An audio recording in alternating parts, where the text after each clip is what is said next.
Harvest is one of those things that you are looking forward to all the way until harvest. You think, come on harvest, you know, we're nearly there, nearly there, nearly there. And then it comes and you get this feeling of, you know, there's a lot of work to be done. It's such an extraordinary thing because you've waited so long and seen all these different processes through the year, and this is just this extraordinary moment where it all comes together. It's fantastically exciting because it is the culmination of the whole year's work. You've got to get it right. It really is a case of just not cocking it up. If you get great fruit into the winery, you just don't want to cock it up. To me, harvest it's a real moment for us to be thankful for what we are not in control of. It's pretty miraculous, like water and minerals out of the soil turn into grapes, and then we get to drink this amazing wine. So we're in the Pinot Meunier at the moment, and this fruit's looking fantastic. We're actually very close to picking now. We're probably looking at about 10 to 14 days, so 2 weeks.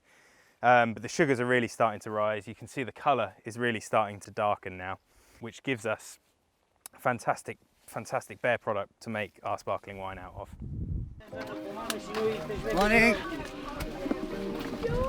So we're here on a bright, lovely looking Wednesday morning in the first vineyard that we planted here at Wiston back in 2006. And every year this moment comes of harvest, and it's the culmination of all the work and prayers and hope and weather and possibilities.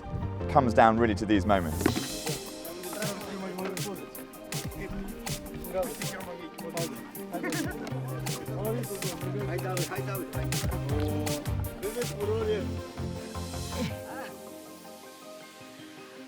The vineyard's here, the winery is a mile kind of over the hill, so these grapes will get picked. They will go from the crate straight down to the winery, and then they will be pressed.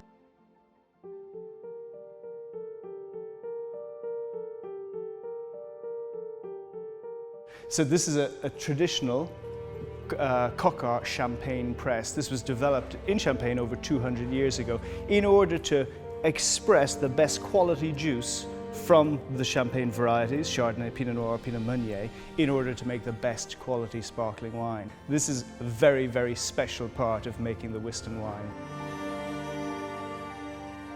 So you're trying to be as gentle with that juice as possible.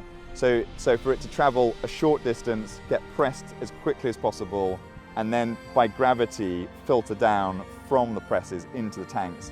That's about as gentle as we can be to get the best possible juice out of the other end.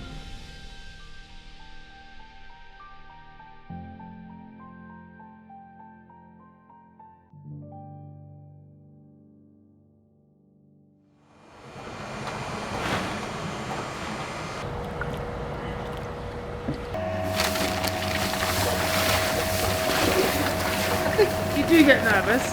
I mean, you only get one shot, right, every year. Yeah. It's not like beer or any other product where there's a lot of responsibility and pressure to get it right and not get it wrong and create the best product possible. It's what you wait for all year, and it's been a really exciting year despite everything else going on. It's been a good year for the grapes, actually.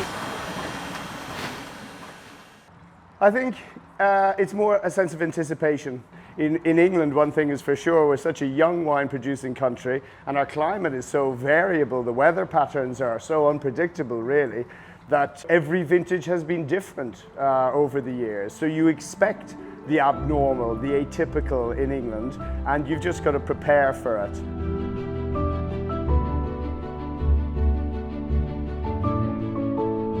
The process is long and you've waited and the risk is big, and it's a gamble. Every year there's no certainty.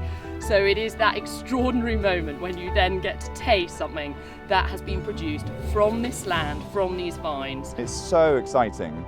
After a year of work and pruning and seeing what's happening, you get to literally just take the juice straight out of the press and have a taste of that, and that is a thrilling moment. A great terroir, great vineyard, great soil, good management, and a bit of luck, as they say, and that's how you make great wine.